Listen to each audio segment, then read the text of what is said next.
Here we go, back again with another episode of the Around the Show Sports Podcast. As always, this is your host, Kyle Showalter, and I'm joined tonight once again by Christian Hausfeld, back again in the flesh. No Brandon tonight, but we do get Christian back for the episode. So, Bud, how we doing, man? It's good to have you back. Doing good. It's getting hot, getting sweaty outside. So yeah. Summer's heating up, and we're starting to get into the dog days of summer for baseball. So life's good. Hanging around the pool and watching some baseball. So that's what life's about. Yeah, life's good when it's talking about baseball, depending on what team you follow. And let's just go ahead and jump right into the first thing we're going to talk about today.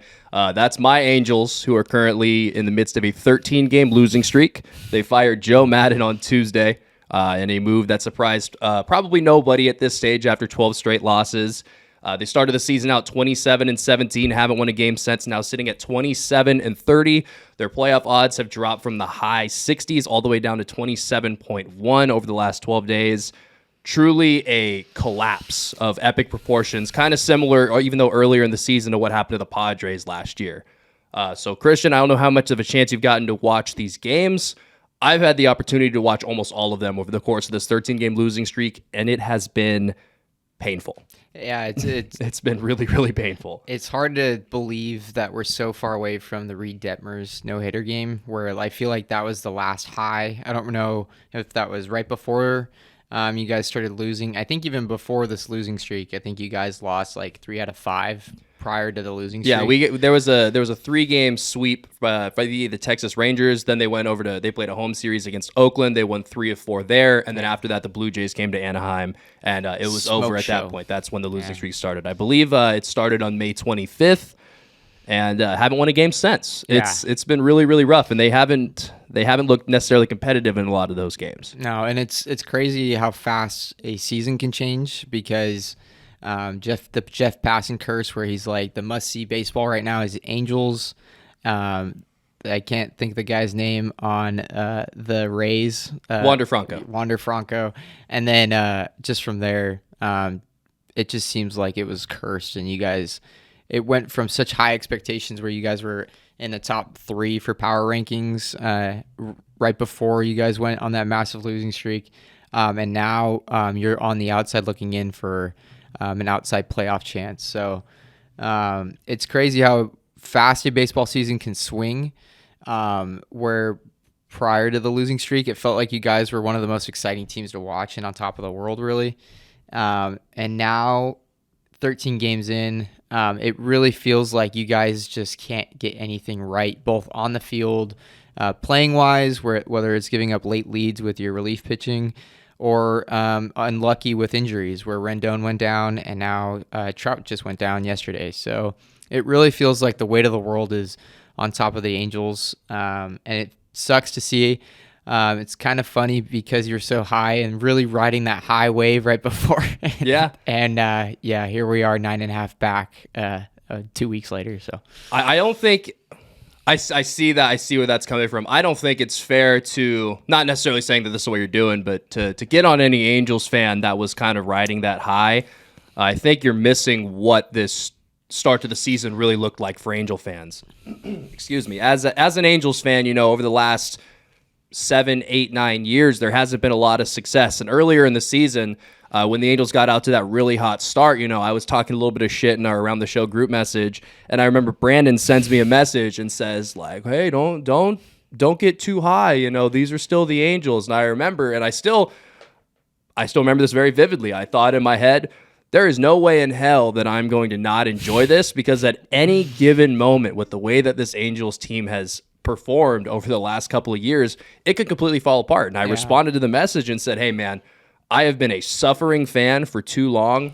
I am going to enjoy this. And I did. And going up to that point where we were 27-17, it really seemed like the Angels had a legitimate chance to not only make the playoffs, that seemed like a sure thing, but they still had a possibility to win the division. They were only 3.5 back of the Astros, who had one of the best records in baseball at the time. So to go from that to this, a 13-game losing streak, which is almost unheard of, to go from 10 games above 500 to 3 games below 500 in the literal minimal amount of games that is possible to do, it's like a kick in the gut as a fan. And I can't imagine being in that clubhouse, what that's like. And losing Joe Maddon, who I think a lot of the team had a lot of respect for, I definitely don't think that helps. So let's talk a little bit about that, about the decision to let go of Joe Maddon. Personally, do you think that this was the right move? Would you have waited a little bit longer? Did somebody's head have to go? And was Joe the right one there? I'm curious of your thoughts as a Cubs fan who got to watch a lot of Joe Maddon manage games over the years. So I want to get straight first. Like, Joe Maddon is an all-time great, and I'm forever thankful for Joe Maddon for the way he managed our 2016 team for the Cubs, and it was just so fun to watch. He was really like one of the lead guys in the coaching world that were doing funky things at the time, where he would shift a pitcher from pitching to left field and then bring a pitcher in, and they would flip-flop back and forth to get the best matchup. And then you'd have the pitcher making a crazy play in left field. Just weird, wacky stuff that always seemed to work out. And then following the 2016 season, it was just some of that spark and those lucky plays that we kind of got into that seemed to work out perfectly in 2016 kind of fell apart, and it just kind of became stale in that aspect. But like, it ran its course, and he was amazing during his run. I think just his time just came to a natural end with the Cubs. Most do. But I think it's just different. The Angels, it really felt like he really never got off to like it was never smooth for him. They had the COVID shortened season where it didn't go that well. They had last year where Trout got injured and the team was kind of... And Rendon. Oh, God. Rendon. Deja vu. Yeah, let's not get started on that situation right so now. He really dealt a fair hand? I don't know. When you're paying all that money to two guys and they both go down. I feel like it's more of a roster problem where like it's always been pitching, but like this year you guys have gotten pretty good starting pitching. It's been your bullpen that's been absolutely atrocious during this 13-game stretch. Yeah, absolutely. So I feel like it's easy to point to the manager. We've had this conversation numerous times. How much does really the manager impact the game? It's debatable. I feel like a lot of how baseball is played nowadays is managed through the front office and analytics, and there's no problem with that, but it's the easy finger to point at the guy on the field who is making minor changes here and there. I feel like really you can point more to roster construction and how they've dished out money to certain players and left some areas of need not really addressed. So to me, it's no surprise that they lost another game after they fired him. I feel like it's a little bit different than the Phillies, where the Phillies, it felt like it feels like their roster is just a little bit more talented, so they can snap a little slump with maybe just a little bit of motivation when they fire their manager with Girardi getting fired. The Angels, it kind of feels like they're really fighting a bunch of battles here, and it's not really Joe Maddon's fault, if you understand what I mean. Trout just went down, Rendon's down, and then Taylor Ward also going down, and then your pitching is just being taxed left and right, and then you put them in there and they're going to get shelled. So I really feel bad for Joe Maddon. It really felt like not really his fault, but at the same time, like, the fan base is screaming for change, you know? So, yeah, tough luck for Joe Maddon. Yeah, I think whenever there's a 12-game losing streak, and this has kind of been the message that I've sent to anybody who's hit me up and asked me about it, the conversations I've had with you guys, with my parents and stuff like that, somebody's head's got to roll when you lose 13 straight or 12 straight, as the case when Maddon was fired.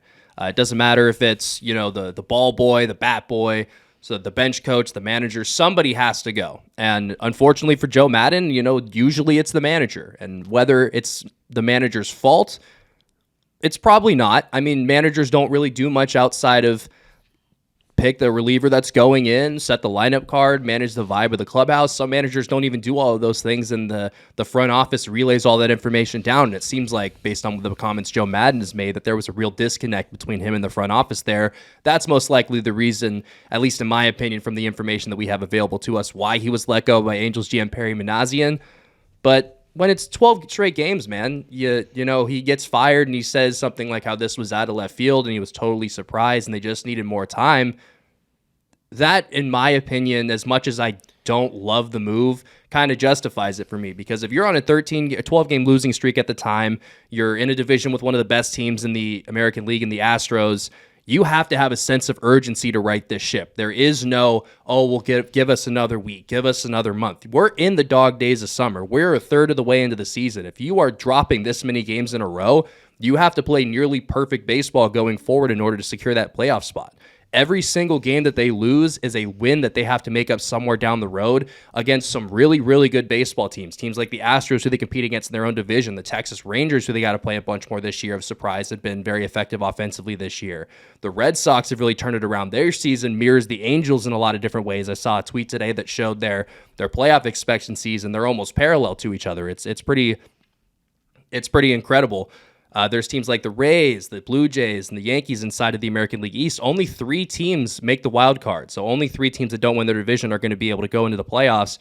And there's a lot of really talented teams in the American League that have had a really good season. The White Sox aren't leading a division right now. The only team in the American League East that's leading the division is the Yankees, obviously. So that leaves the Rays, the Blue Jays, and the Red Sox, who, like I said, have really came on over these last couple of weeks, fighting for those 3 spots. So that's 4 teams. The Angels are the 5th, and every time they lose, you got to make that game up somehow. And based on the way this whole thing is going, it really seems like a derailed train, especially with Trout going down with injury, those guys in the IL, Shohei Ohtani really struggling during this stretch. Mm-hmm. And that's another thing, when your best players are either aren't on the field, or when they are on the field, they're 0 for their last 26, like Mike Trout was, Shohei Ohtani hitting below the Mendoza line during this stretch. You can't win baseball games that way. They lost a game 1-0, a complete game shutout for their 12th straight win. That's ultimately the game that got Joe Maddon fired.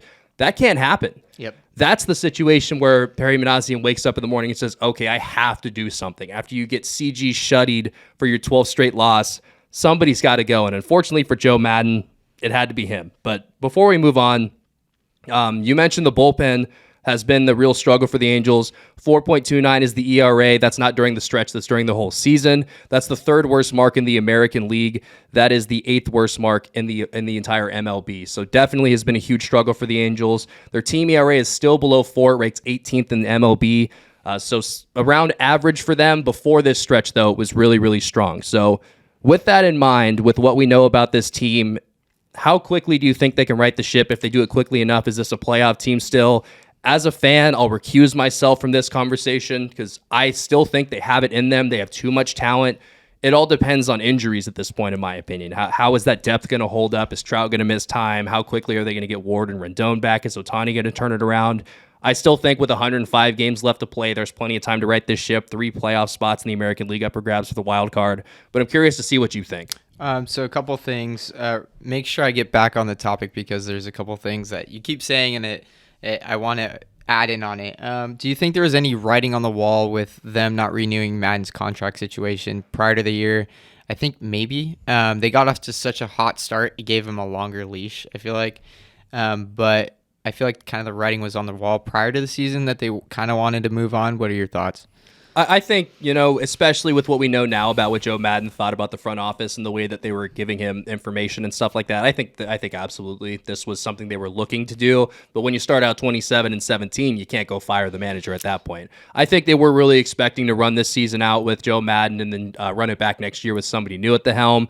Obviously, with their 12 straight losses, they just went ahead and took care of that rather than later. And then speaking of kind of money allocation to when you talked about your best players, I feel like a name not mentioned enough is you guys just paid Iglesias to be a top-of-the-line closer, and he's really struggled. So when you allocate that much money in your bullpen to one guy, you kind of need him to be the guy, and that's kind of what I've seen is a problem is bullpen year to year, rotation arms year to year, kind of just they're so volatile. Especially the bullpen guys. Bullpen is so hard to predict. That's why I kind of don't favor paying big money to closers. I just thought that was worth mentioning as well. But like names like Rendon, Trout's been amazing, but he went through a slump during this time. It was a pretty deep slump, the worst of his career, going 0 for 26. But when you have Ohtani, Rendon, Trout, and your closer all slumping at the exact same time, it's hard to really fault the manager there. Just thought I would add that in. And then touching on their upcoming schedule. Can they right the ship? Let's play a little game here, Kyle. Let's count some wins here on their upcoming schedule. So Red Sox today, Red Sox tomorrow. Let's say the split one, okay? So that's one game. Then they have a 3-game stretch against the Mets. Lost 2 out of 3 probably. Most likely. Okay, then they play the Dodgers for 2. Most likely a sweep. Okay, then they play the Mariners. They have a 1, 2, 3, 4, 5-game stretch with the Mariners. They maybe can catch some ground there. Then they play the Royals for 3. That's a series they should win. So they are going to hit here, looks like a 12-game-ish stretch of Mariners, Royals, Mariners. So you guys can make up some ground. Heading into the end of June, you guys have White Sox. Then into July, Astros. And then Marlins, which they've been playing pretty well, and they have some really good pitching. So I feel like if you guys are going to right the ship, you guys got to start winning some of these tougher matchups here coming up in the next week or 2 weeks with the Dodgers here, and then also with the Mets. You guys probably have to take 2 or 3 because before you know it, after those stretch of games, you're midway into July, and then you kind of have to make the decision. Are we in buy or sell mode, and should we start to recoup some of our assets if we are in sell mode, So decision time is not that far away. It's only like 5 or 6 weeks away, and you guys have some pretty tough games coming up. What do you think? Yeah, last thing we'll say before we move on, because we gotta move on to some other stuff that definitely needs to be talked about today. I said going into this stretch of games before they went out to New York that this is the most important stretch of the Angels season. Before Toronto came to Anaheim, this was the most important stretch of the season for them. Going in, they had a little bit of an easy schedule. The Astros, when they went on their 11-game winning streak, were on a really easy part of their schedule. And I told anybody that would listen, if the Angels are going to keep pace with the Astros and be fighting for the division or even fighting for a wild card spot, this stretch where they go Blue Jays, Yankees, Red Sox, Mets, Dodgers, they have to perform. And how did they start that out? With 13 straight losses after 2 series before that 3-game sweep by the Rangers. So they really, really dropped the ball hard going into the most important stretch of their season, and they've dug themselves into a hole that's going to be next to impossible to dig themselves out of. Is it impossible? No. But am I optimistic as a fan? Not necessarily. Anything that they can do, I think they should, whether that's bringing guys in, because the writing is on the wall with Shohei Ohtani. They have this year and next year with him. If they don't put a winning team around him, he's gone. If he's gone, this thing is dead. The ship is going down. You might as well trade Trout at that point because you're never going to be able to put a winning team around him without that guy Shohei Ohtani standing next to him and batting in front of or behind him in the lineup. It's just not going to happen. Without that guy in the lineup with that level of talent that he has, not even talking about what he brings to the mound as well, this thing's over. So really, I think they need to go all in this year and next year. I'm curious to see what you have to think about that. But in terms of this, man, I'm at a loss. I'm just hoping that they can turn it around. Yeah, it's like I said, it's coming up quick where you guys have to right the ship here really fast. Even if you guys like a 9.5 game hole that you guys have dug yourself, if it gets much further, you're looking at like 2 weeks best to climb out of this hole. So it's going to be a tough hole to climb, and like I said, it's decision time is coming where like you have to start deciding: are we buying and adding on and continuing to go for it, or are we maybe looking in the mirror and trying to reevaluate our assets and kind of move on from there? I felt like one last thing I wanted to add in that I texted you the other day. I think this was on an 11-game losing streak. I think only 4 teams have ever gone on an 11-game losing streak. And to drop below 500. So they were 10 over, and then the 11th game to drop below 500. All 4 teams didn't end up making the playoffs. So it's some bad company to be in, and it's a scary time for Angel fans. Who was the team that last did it before the Angels? I think 1970 Cubs. Yeah, it was the Cubs. I just wanted to hear you say it. Yeah. So with the dog days of summer brings on NFL training camp. Teams are starting to report. Teams with new head coaches are reporting this week. Teams that have the same head coach from last year report next week. And we're going to go ahead and focus on a team that made a quarterback change this summer. And some interesting things are going on with that. We're going to talk about the Cleveland Browns, and namely their decision to acquire DeShaun Watson and what this means for the organization.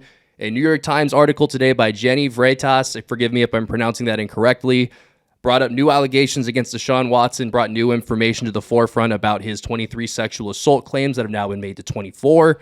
She brings up additional information that challenges what we originally knew about the whole situation. And first off, just want to say this is obviously a very heavy topic. It's not limited to just sports. This is a real life conversation, and it is truly horrible to hear what Deshaun Watson has allegedly put these women through. But because of where he works and what he does for a living, it's something that is important enough for us to talk about on this show, and it has large on-field implications for the following NFL season and really the NFL going forward through the next half decade with that contract that was given to him. But just what came out in the article today, Deshaun Watson has said that over the last 5 years, he has visited 40 different massage therapists. The New York Times now says that was a lie. It was actually 66 massage therapists over a 17-month period from 2019 to 2021.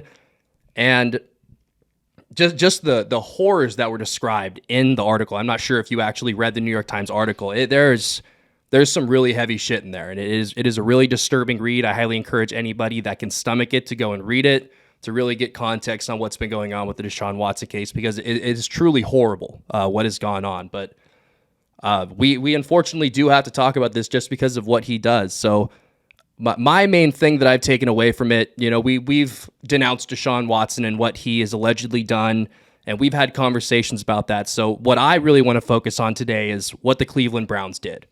The Cleveland Browns, a $2.6 billion organization owned by Jimmy Haslam, who's worth $3.9 billion, said that they investigated this, said that they dug into Deshaun Watson's past, and they had all the information they need to give him 5 years and $230 million fully guaranteed. They lied. There is no way that an organization worth that much put the effort that they needed into it with the resources that they have allocated to them. There's no way they wouldn't have uncovered this. So they straight up lied about this and felt comfortable giving this guy $230 million, and they thought we were just going to forget. And I think that's far, far, far from the truth, especially in 2022 in today's world. This is really, really bad for the Browns, Christian. I'm going to go ahead and pass it over to you because I'm getting a little bit worked up. I'm getting a little bit pissed off just thinking about it. But I am curious to hear about your thoughts because this is truly horrifying. It's a sad day. It really is. Especially for the NFL appealing and trying to do more appealing to the women audience and trying to expand across the country, outside the country, I should say, into like countries like the United Kingdom and possibly into Germany. And this is the headline going into this season. We have the NBA where like the players have a lot more power and they get guaranteed money, and it's very player-friendly contracts. And for years, we kind of wanted that for football, too. And we're kind of starting to see where quarterbacks can start forcing their way out and things of that nature. And then we all kind of thought, like, who's going to be that first quarterback to get paid, break that $50, $45 million threshold? Who's going to be that one that gets guaranteed money? Who's going to be the first one? Is it going to be Aaron Rodgers? Is it going to be Russell Wilson? And it's Deshaun Watson. It's Deshaun Watson for his talent, and it's kind of disgusting. And this is who is your NFL poster boy because of the way he's being paid. Yeah. This is the NFL. This is what the representation is. This is, we care about winning, and we don't want to look at the things that kind of make you uncomfortable or are disgusting or make you feel slimy. It really turns my stomach on the inside having to read some of the details. And of course, I want to make it a point that these are allegations right now. We don't know, everybody is entitled to do justice, but if these allegations are true, and the writer that did this for the New York Times her track record is doing a phenomenal job. So you can kind of take her word for the truth, but reading them makes me feel it makes me feel disgusting. It makes me feel like I want to shower, or I want to just like clean myself because it makes me feel horrible. And then you have to realize that this was something that a woman had to endure. If it's true. but it's so shocking to me that he still hasn't had any form of punishment, or he's not placed on the NFL commissioner's exempt list. What more needs to happen? Is it how many more women? What's the number that we need to get to? 66 women, and 24 of them had lawsuits of their own. But what about the 66? I feel like 66 women in 17 months says enough about that. The Browns, if we remember back to when everyone was trying to lobby for the DeShaun Watson sweepstakes, the Browns were actually out of the sweepstakes, and it was down to the Panthers and the Falcons. And then they came back in at the 12th hour of the night, and they struck a deal with DeShaun Watson. Is that because they did their due diligence and they really wanted Deshaun Watson and both sides came to an agreement, or is that because it's Deshaun Watson, the talent that's going to win games, and they're going to give him the most guaranteed money? And looking at his contract, it's almost as if the player's agent wrote the whole contract. Those are just a few of the thoughts that are running through my mind. I don't know if you have anything else to add, but it really is sad. It's just sad. And it makes me not want to watch football, because this is what the representation of the league is right now. Yeah, I certainly have a lot to add to this. The first thing that I want to say is from what I believe, I don't believe the Browns conducted the research necessary to make the decision that they made.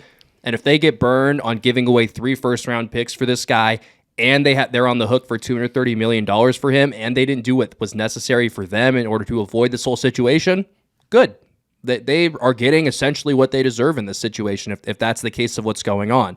They mortgage their entire future, both with the cap and with the NFL draft, to give this guy with 24 sexual assault allegations, $230 million fully guaranteed, the most guaranteed money, or the highest fully guaranteed contract in the history of the NFL, probably going to change NFL contracts for forever going forward.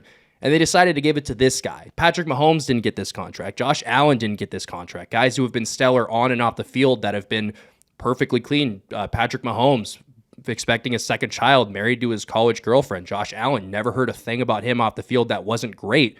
This is the guy that the Browns decide to make the poster boy for NFL contracts. It's truly disgusting.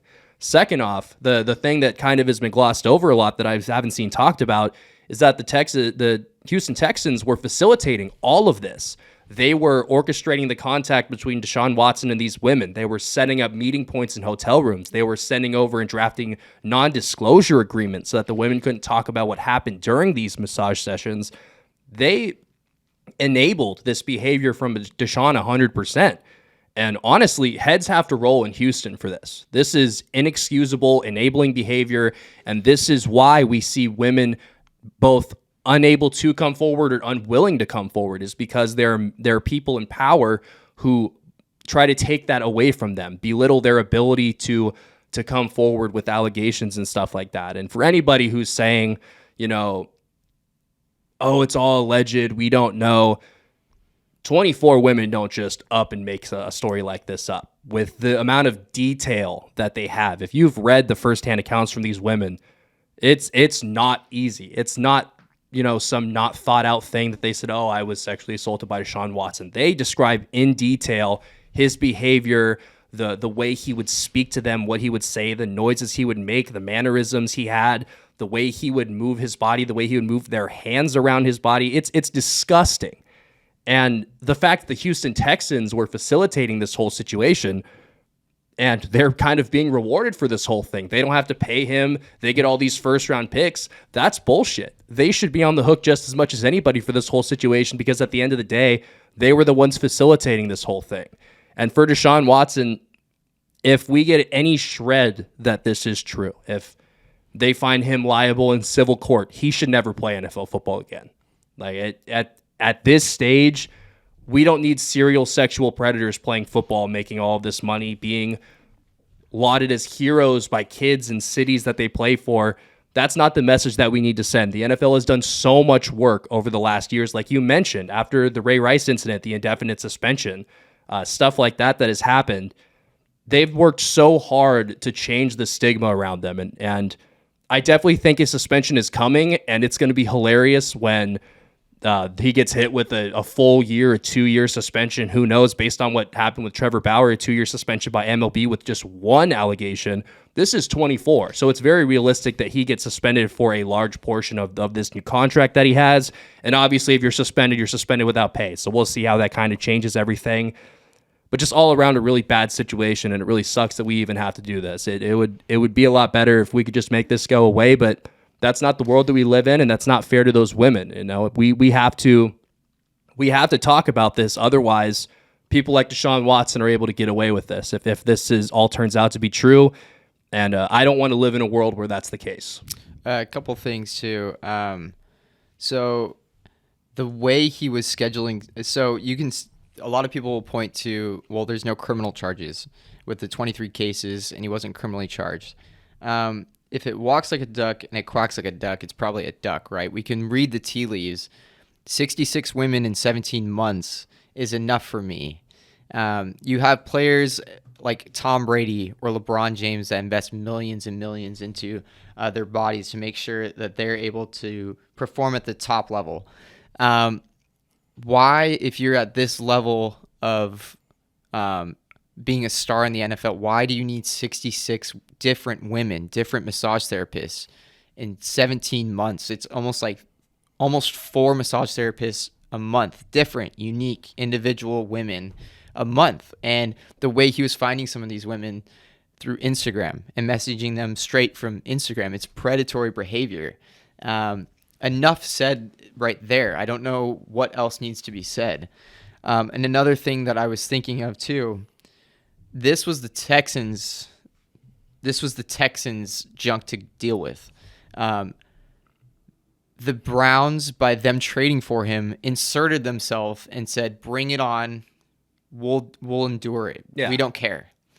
How big of a statement is that? Where you're not involved at all, and you throw yourself and your whole organization and fan base, and you throw yourself in the middle of it. You're that confident that this is all going to go away. You're that confident in a player that you've never dealt with before, but you can agree, you can just trust his word or the NFL's word that nothing's going to come of this. I'm also still confused. Why is he not on the commissioner's exempt list? I understand they wanted to do due process, but the commissioner's exempt list is not a suspension. It's 4 cases just like this, where it's like, hey, we're going to put a pause button. We don't want you mingling with the team or dealing with NFL practices or possibly playing games, and we'll get back to you in a second, and we'll deal with you when we can. I don't understand what more needs to happen for the NFL to take action, and it's kind of projecting volumes as the league, their silence. Yeah, I think it is definitely coming, and I think they still have time before it really matters. But if he's not on the exempt list before they report to training camp, I'll be really, really surprised, and I'll be right there with you.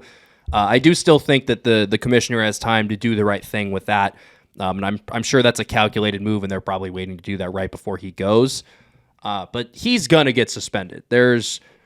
You can't give the league this big of a black eye and be in the headlines for the wrong reasons this often and not feel the wrath of the shield. Because at the end of the day, Roger Goodell's job is to protect those owners, protect their investments in these NFL teams, and make sure that everything runs smoothly so that these organizations can continue to rack up higher valuations, make more money for these owners, et cetera, et cetera. So as DeShaun Watson is undoubtedly damaging the shield of the NFL right now, and at the end of the day, that's the only thing that matters to these owners. So I definitely think he's going to get suspended. He'll be on that list.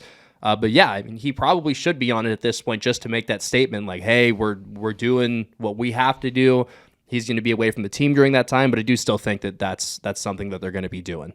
It's pretty insane to think about that. He's reporting for work next week. And if there is nothing done by that point, is he going to speak to the media? And does it speak more volumes when they don't want him to speak to the media and they kind of hide him away? This guy that is the face of the franchise, your star player, the star player of the league, the highest paid player of the league, is not allowed to talk to media. I think it just speaks volumes. Yeah, imagine how that press conference is going to start. Holy shit. I hadn't even thought of that. But when DeShaun Watson, if, we could have a totally different conversation about this in a week, they could come out and say DeShaun Watson is suspended for 2 years without pay. After these next 2 years, the Browns are going to be able to void a lot of that money in the contract. Who knows? There's still plenty of time for the NFL to do the right thing. And as a fan of football, as a fan of the NFL and the product that they have, I am hopeful that they are going to do the right thing. But if they don't, and DeShaun Watson rolls into Browns training camp next week and has to go speak to the media, that is going to be must-watch TV because it is going to delve into a shit show fast. If you've heard the comments made by his lawyers about happy endings and stuff like that, the complete lack of accountability and guilt from DeShaun Watson's side, and he claims to be an innocent man, so it makes sense that that's the route that he's taking. But if something did happen, there's very clearly no remorse from DeShaun Watson's side, and I think he's going to get called on that very loudly and very often until this whole situation is resolved if he is allowed to get in front of the media. The last thing that we'll say on this before I move on to the last thing that we're going to talk about today, it really is just a sad thing that this is what's going on. Like it's in 2022 with the advancements that I like to believe that we've made as a society over the last really 5 years. It really is a shame that people are still able to get away with this and, get this big money. So I really do hope going forward that we have some justice with this whole situation. And if we don't, it's going to have to make, I think, a lot of us reevaluate how we stand with the NFL. Obviously, a very emotional discussion talking about the DeShaun Watson situation with the Cleveland Browns.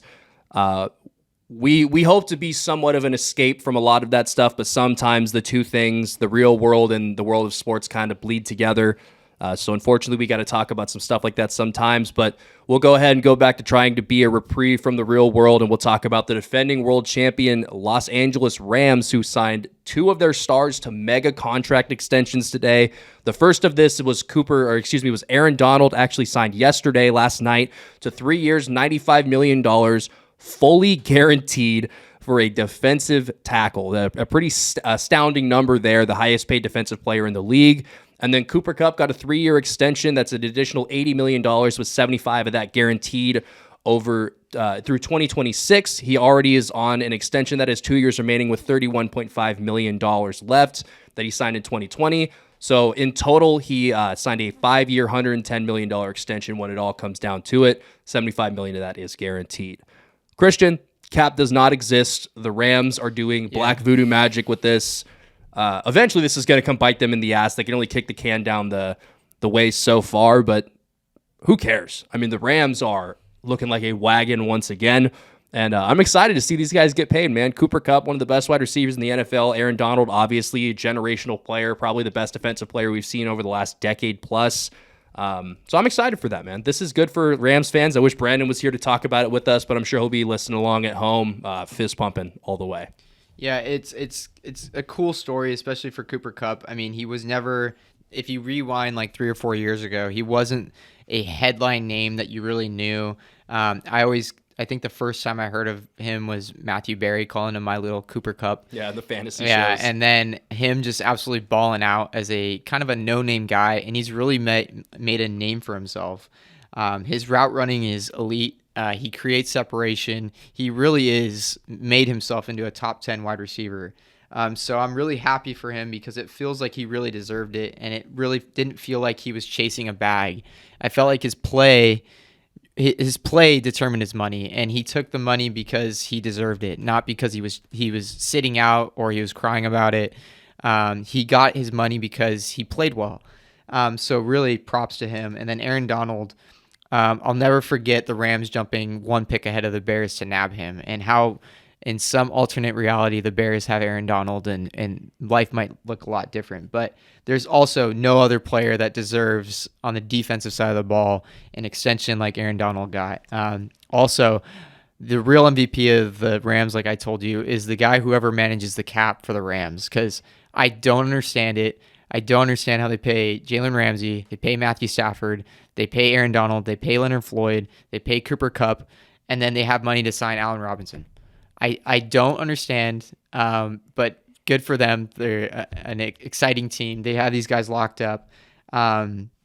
hopefully they can run it back. But this team is going to be set for the next couple of years at least. Yeah, and I still fully believe that Odell will be wearing a Rams uniform whenever he's back from his ACL surgery recovery. I don't know if it's Rams GM Les Snead that takes care of all the cap stuff, but yeah, absolutely. There is some magic going on there. And I listened to Andrew Brand on the Pat McAfee show today, and he talked a lot about how this whole cap manipulation stuff works. And essentially, they just put all of it in signing bonuses and then prorate that through the years. He used Matthew Stafford's contract as an example. They gave him a $60 million signing bonus, essentially, and they prorated that throughout the length of his contract. And his cap hit is about $12 million a year because of that, which is astounding considering he's making, I believe, it was a $120 million contract for 3 or 4 years, if I remember correctly off the top of my head. But they're doing a lot of gymnastics, jumping through a lot of hoops over there in Ramstown. But when this all comes to a head and all these guys either decline or they can't afford to pay anybody else, and they just have these stars and a bunch of bums throughout the roster. They have no first-round draft picks. They've traded almost all of them away. This could get ugly, ugly, ugly. So Rams fans have to really be banking on a lot of championships over these next couple of years. Obviously, you're happy with any Super Bowls that you win, but if I'm a Rams fan and I'm not experiencing some Patriots-like success over the next 3-4 years where I'm winning multiple championships, I'm going to be questioning whether all of this was worth it. Not necessarily these extensions, but the decision to pay these guys so much money really does handicap your team going forward, especially when you don't have these first-round picks to provide high-level production at a lower price tag. So they really are going with the 80 great players and a bunch of below-average players, essentially, to use baseball terms here. And I'm curious to see how it's going to work going forward. Obviously, won them a Super Bowl last year. You got the quarterback, you got the stars on defense, you have the star skill players. They have an old offensive line. I'm optimistic, and I'm happy for these guys getting paid, and I do think the Rams are a really good team, but eventually the wheels are going to fall off, and it is going to be spectacular to watch. It's going to be like, I don't think, anything we've ever seen in the NFL before. Props to the Rams, though, because we always talk about teams in a window and how they don't invest all their assets. They're really investing all their assets, and they're saying, this is our window. We got one. Let's go for 2. Let's go for 3. But like you said, I don't feel like this is a long-term model that a lot of teams should follow. And it's kind of bucking a trend where a lot of teams like the Dolphins or the Texans, they're hoarding these first-round picks and first- and second-round picks, and so that they can build a team 2 to 3 years down the line and then hopefully keep reinvesting in those players that they draft, but also keep drafting younger and younger players. Ideally, that's how it works, but the Rams are like, nah, we have 5 good guys. Let's pay them all, and let's see how far they can take us. So I think that's just kind of funny. But yeah, the Rams, I don't even know why we have. It's kind of a funny thing. The cap in the NFL. I don't even know why we have a cap. If they can find ways to navigate it by just converting it into signing bonuses or kicking the can down the road, as to say. Paying them, backloading the contract into future years. Why have a cap if you can navigate it in that way where you really don't end up paying too much on the cap? Same thing with an Aaron Rodgers where he signed a contract in a way that allowed the Green Bay Packers to then go sign some of their defensive guys who needed new contracts as well. Yeah, it's very different from the NBA where this loophole doesn't exist of the ability to prorate signing bonuses and all of that stuff. They have fully guaranteed contracts there. NFL front offices have so much power at their disposal to shape their roster and kind of mess with the salary cap, non-guaranteed contracts, the ability to prorate signing bonuses. All of this stuff is another tool in the tool belt for all of these GMs and these salary cap guys. I think the Eagles were at the forefront of this with Howie Roseman when Chip Kelly was the guy making all the personnel decisions. It was Howie Roseman managing the cap and restructuring all of these contracts in order to prorate things into signing bonuses and kick the can down the road, essentially. And if you do it well enough, it seems like it never bites you in the ass, but the Rams are kind of taking it to the extreme and really, really pushing it. But like you mentioned with the Rams, I want to commend them absolutely on paying these guys because we've seen very high-level contending teams like the Titans, who had were the most injury-riddled team in the AFC last year and still had the best record in the regular season. Teams like the Chiefs, who have won a Super Bowl, been to another Super Bowl, or another 2 actually. They trade away Tyreek Hill. The Titans trade away A.J. Brown. There's teams just giving away their number one overall wide receivers, Devontae Adams and the Packers as well, over about $2 or $3 million in the contract discrepancy that they were offering per year. We're willing to get rid of that guy who is a homegrown, home run talent. And the Rams say, fuck it, we'll pay everybody. We don't care. So I definitely want to commend the Rams for that. And they're definitely bucking that trend of pushing away the guys that you should be breaking down the door to pay. That's what they're doing. They do not care about the league-wide trends, and I really do respect them for that. And I think a big reason why they are so comfortable with doing what they're doing in terms of the way they structure their contracts and how they're comfortable giving away all these first-round picks is they know Sean McVay's not going to be there forever. That guy has a gig calling games set up for him whenever they're going to give him a blank check, say, we'll pay you whatever you want. That guy has the personality. He has the looks. He has the football acumen. He's an incredible communicator. If you've ever listened to a press conference, you know his memory, his ability to dissect film is probably top X in the world, like a true football guy. He can watch film. Yeah, he's a football savant in the truest of terms. So they know he's not going to coach forever. It is an absolute grind. These guys never take a day off. If they're not coaching, they're scouting. If they're not scouting, they're drawing up plays. If they're not drawing up plays, they're probably sleeping or eating, get ready to go to the field. These guys sleep in their offices. It's just not a lifestyle that a guy who has these options is most likely going to take. And he's very young. He's already won the Super Bowl. I wouldn't be surprised in another 3 or 4 years when this roster starts to break down and he sees the writing on the wall, like, hey, this thing might start to go south real quick. He's going to dip and go work for Fox, CBS, ESPN, Amazon maybe. Netflix is looking to get into NFL broadcasting. There's going to be somebody willing to give Sean McVay a blank check and just let him go and take the reins in terms of color commentary for their station. So I think that's a big reason why they're so comfortable saying, we're just going to go all in, win as many of these while we can with this guy in the building, and then we'll just take our licks when we get there. Yeah, kind of like Sean Payton, where like they went all in, and then when Drew Brees was like, yeah, I'm out of here, Sean Payton was like, yep, me too. The roster's probably going to suck. I'll take a job doing some commenting for one of the main companies. But do you think he'll be good at that, Sean Payton? No.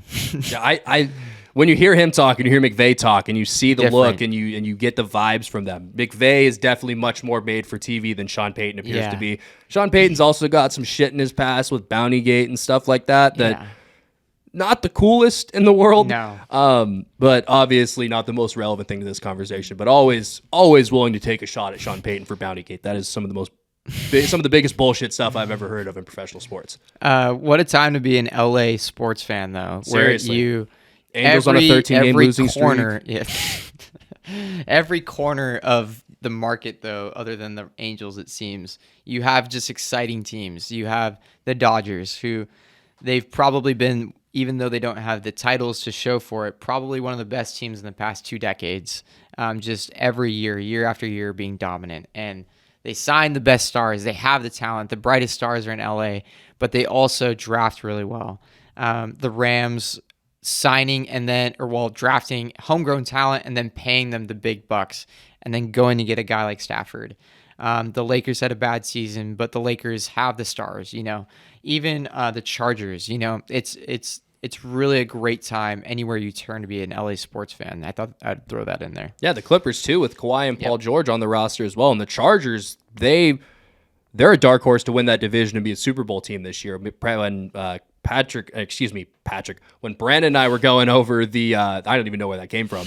When Brandon and I were going over the Super Bowl odds for this year, he is on vacation, Pat. Shout out Patrick Keller, both of one of our boys.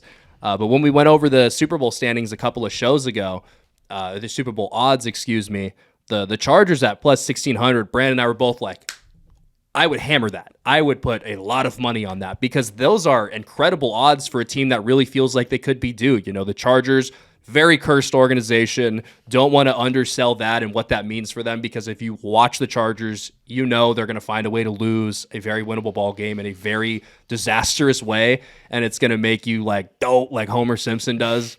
But if they ever put it together, they have so much talent. Obviously, adding Khalil Mack and J.C. Jackson from the Patriots, the defensive back out there.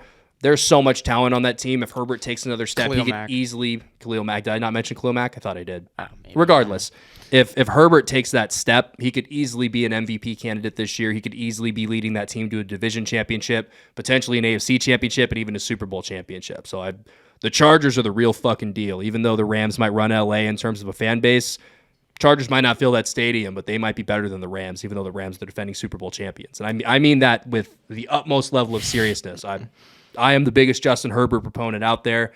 Didn't believe in him in college, but man, he's fucking good, man. Yeah, I mean, it's just a great time to be an LA sports fan. Terrible time to be an LA person in their 20s trying to move out for the housing. But Yeah, you're not joking there. We're both not in LA, but about 50 miles inland, and it ain't easy out here either. Ain't easy. But we won't even bother to get into that today. That's all we got for you guys today. We hope you guys enjoyed the show. Make sure to leave a like and subscribe on the YouTube channel. Make sure to leave us a 5-star review on Anchor or Spotify. We appreciate you guys tuning in, and we will see you guys next week.